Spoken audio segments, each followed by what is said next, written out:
times when we've been talking to people and parents around the country, people have said, gee, I wish we'd had this book 10 years ago.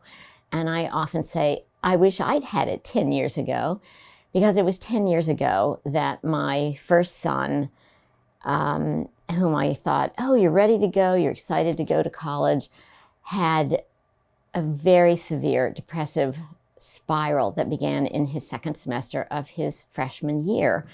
And in the space of about 30 minutes before he was to return to campus on spring break, he came into the den where I was actually working on my interviews for my first book that had just come out that week. And he said, Mom, so I'm typing away, and he sounded terrible. And I looked up and I saw his face, and I thought, oh my gosh, like, okay, what's up? And he said, I don't think I can go back. So I'm like, okay, thanks for telling me. What do you think? What are you you're scared of? And so he talked a bit, and I said, are you scared you're going to hurt yourself? So I go into clinical mode, because now I'm trying to do the Rubik's Cube of suicidality, because I'm now in risk factors of like, can he go back or not? And in the space of 30 minutes, because his plane was about to leave, we had to make the decision of whether he could return to college. My husband and I got into, I would say, a typical Goldilocks problem of like, too hard, too soft, you could go, no, you can't. And finally he deferred to me, because I said, you can't go back, for which I was grateful. And you know, what was next, I could have never imagined, or it was one of the hardest things I've lived through in terms of both my son's very severe depression and trying to find the breadcrumb trail, not only of what had I missed, because as a mom, so I was wearing two hats. I'm a mom and I'm a psychologist. So first I did what moms do. I blamed myself. How did I miss this? How could I have missed this? And then I did what psychologists do. We're just like, all right, I have to make sense out of this.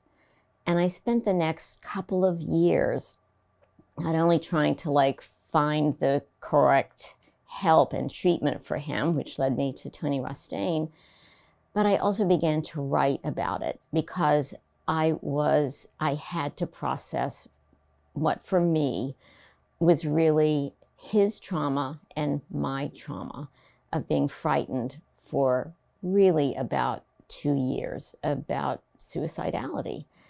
And the more I wrote, the more I came to understand not only what he'd gone through and what I'd missed and the lessons that I'd learned, but I also said over and over to myself, how do people do this who don't have my training or background?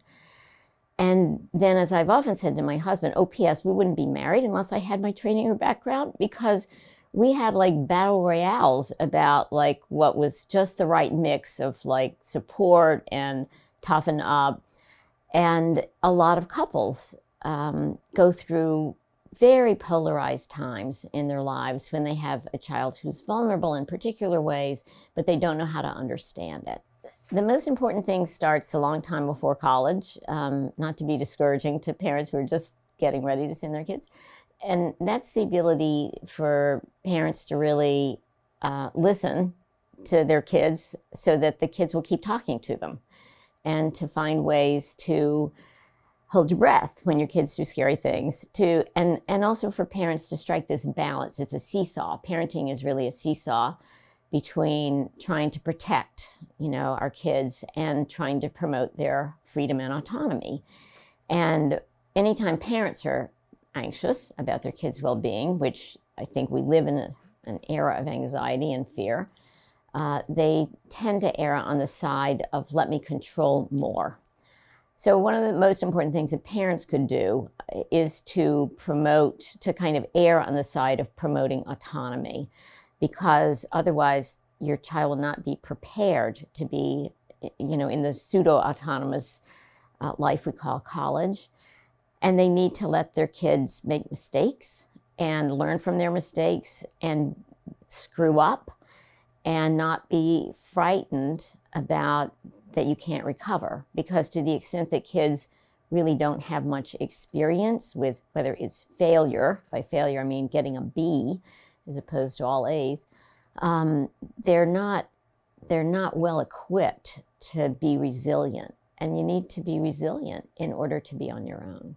It's a combustible mix of peer pressure and social media comparisons that are constant, and parental anxiety about what you have to do to have a good life. And I think we so much equate, having a good life is you have to go to this school and you have to get that grade and you have to do all these extracurriculars and you have to boost your resume. That kids do experience their parents' anxiety as pressure because they don't want to disappoint their parents. But their parents' anxiety is also understandable because we've really been in an era for the last 20, 30 years in which there's more uncertainty about the future. So we've had really global economic changes that have increased the sense of competition and harshness that both parents and kids feel. But I think the other part is just the sense that doesn't really get even recognized so much by parents. It's like life's very curvy. It's not linear. So we think it's linear, and kids think it's linear because you go K to 12, or you go, pre-K to 12, and then you go college, and then you go the good life. But it's so bumpy, and it's so not linear. And so part of what I would also want for parents to recognize is they're going to have times when their kids struggle, and their kids have to have those struggles in order to get to a better place, or in order to make decisions that are better decisions. But the pressure is quite, I think it really ratchets up in middle school and high school. And certainly to their credit, many schools now and educators are recognizing that they are the de facto preventative arm and the treatment arm for mental health issues for kids. So I think most parents have blind spots. I think most people do. I'm a big fan of parents. I think it's the hardest job on the planet. But I do think that we can all learn from our kids in terms of what works for any individual kid. So I certainly made the mistake many times of thinking my kid is going to be like me, or going to like what I like. I remember my acute disappointment, like, really? You don't like this museum? Really? You don't like that city? Those are naive assumptions in a way, but our kids have a lot to teach us about they're not us. And they're also inheriting a brave new world that we've never lived in, nor can barely imagine. I think the landscape is one in which there is enormous pressure for conformity and enormous pressure of comparisons, social comparisons in particular, but it also, academic comparisons and achievement comparisons. And it's posted all over. It's not just like, oh, my close friend told me I flubbed that test. People usually post their good news, and so that's what people pick up, and kids feel very lonely if they don't feel they're measuring up to like their peers in some sense. So I think the lives of youth today it's a very pressured existence. It's one in which we have distortions because our anxiety drives distortions about what we have to do in order to have a good relationship or a good life or a good job. And I think that those distortions are very problematic because when we have distortions, we don't necessarily go around going, well, that was a distortion. We believe them, and we don't necessarily understand the impact of the pressure or the anxiety. We just think, well, it's normal because it's so prevalent. While I've had many parents, when we're in a group talking with kids and parents, go, oh my God, they're just partying all the time, And I would say, well, all right, they're everything in balance, but partying has a really great social bonding aspect. And unless you feel bonded to your affinity group, to your people, whether you're in high school or middle school or college, but especially college, you aren't going to be invested. And so the sense of belonging, who are my friends, who can I count on, who kind of gets me, that is really key, because if you don't have that, then kids are more likely to either emotionally detach. I've seen lots of kids who they'll go through the kind of academic motions, I've got to get this degree, but they won't be invested. They'll sometimes be quite depressed, and as they're doing like grade A work, and they also, it's a much greater risk for dropout. So kids will either emotionally or literally drop out if they feel like they don't belong. And some campuses don't make it easy to belong. Like once you get in, after all the effort, then you have to compete for being in this club or that club. You have to, and then you're rejected. And it's like, really? I have to compete more now? Some of it is absurd, but I've seen more kids in my office in college because they were rejected socially than for any other reason. They're very well prepared academically. It's the social aspects that are crushing. Well, the risk of loneliness is, first of all, we're all connected virtually these days, but that does nothing to decrease our experience of loneliness. It's a distraction. It's a feeling of, I did something with those 3 hours, but there is no substitute really for face-to-face relationships. This is how we're wired. We've been wired this way for a couple of million years, so that's not going to go away. And in terms of like, it's a bit more deadly. Cigarette smoking, all right, if you smoke it for a very long time in your life, you're probably going to have like some lung problem. But there's the loneliness. We're social animals. And so the experience of like, I don't fit in, I don't belong, why not, what's wrong with me, that triggers many depressions in young adulthood. And in fact, they've identified that both social anxiety, which really has to do with, can I go someplace and feel like I fit in, but reaches epidemic proportions in the early 20s. And there's a huge experience of loneliness. And it's amplified because when you're in college, you think I shouldn't be alone. There's all these people that seem like, oh, they're having a great time, but not me. So it's a frightening experience for kids, and they can't share it because one of the things that social media does is promotes the notion of like, everybody's supposed to be okay and they're having a good time. What we try to do in the book also is to help parents recognize they are going to have losses as they see their child struggle, or as they see their child not fit in this way or that, or not get into this school or that, or maybe they have a learning disability. So parents have such hopes and dreams for their child. They invest so much in their own children that the ability to not bright side it, because that's what parents mostly do. You'll be fine. Oh, that's just now. Hey, one of the reasons that we stuck with the title of the book, which originally our publisher didn't want us to do, she said it was too depressing. I said, no, actually living it's depressing. This is real. But it was kind of a play on the best years of your life, right? Because that's what parents think. It's kind of like, oh, these will be the best years. This will be awesome. It's, and kids kind of go to college thinking that instead of thinking, this is hard. This is a challenge. You're going to grow up a lot. There are many developmental tasks ahead. And it's different being on your own. So I'm not sure. I think parents have positive biases. They really want the best for their kids.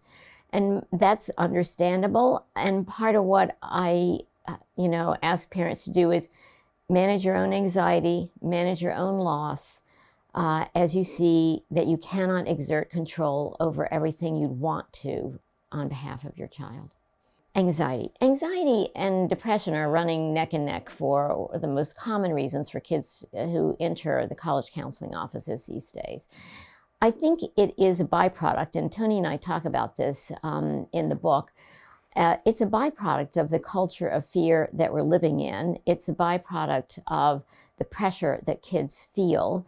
And it's also very clearly, so there's like two main, I would say, arms to it. One is for the kids who come from families that are materially well-resourced families. Those kids aren't so worried about the financial pressure. They're worried that they're not prepared for failure. They've had a lot of advocacy for, you can do this, you'll be fine. They're not prepared for it. That didn't work out. Like that was not, oh well, but you'll get by. You'll figure it out. So they don't have a message, you'll figure it out. They have the message of parents kind of swooping in and going, we got this. Like, we'll catch you before you fall. So they don't have much practice and just having like the disappointments that are going to happen to you in your life and in your early adulthood. I think for kids who come from situations that are financially disadvantaged, their stressor really about anxiety is everyone's depending on me to like do well, because maybe I'm the only person who's getting my college paid for or supported. So they have a huge burden, and no, I'm going to graduate with a lot of student debt, and therefore if I don't do well, then I won't have a job to pay for it. So they have an additional worry. And honestly, part of what happened 40 years ago with the Pell Grants is that as the grant money moved to individuals and to families, the government cut way back on public universities and community colleges. So it's terribly disadvantaged the kids who have to assume massive debt sometimes to go to college. The kids in affluent families often experience the pressure both that they put on themselves and also that they experience from parents, like, well, why are you sending me to this school and paying so much money unless you like expect me to like get into this great school? So they experience what we call destructive perfectionism, which can lead to self-harm, catastrophic thinking, suicidal ideation, or even suicide, but also with the notion of not that I need help now. They don't recognize destructive perfectionism as a problem. They just kind of flog themselves more, try harder, try harder, try harder. Then they become exhausted. Then they may do smaller behaviors that parents may or may not know, like self-harm, cutting. They often go to pretty big extremes to get noticed, but it's not like they're telling people. So a lot of the kids who wind up, very sadly, that we know from the research, that who commit suicide, they have not been in treatment at the time.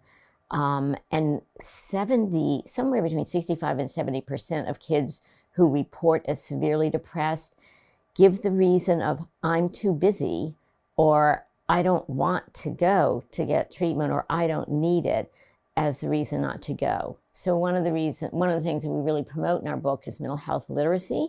Begins at home. Like, parents, come on, let's talk about like what runs in the family.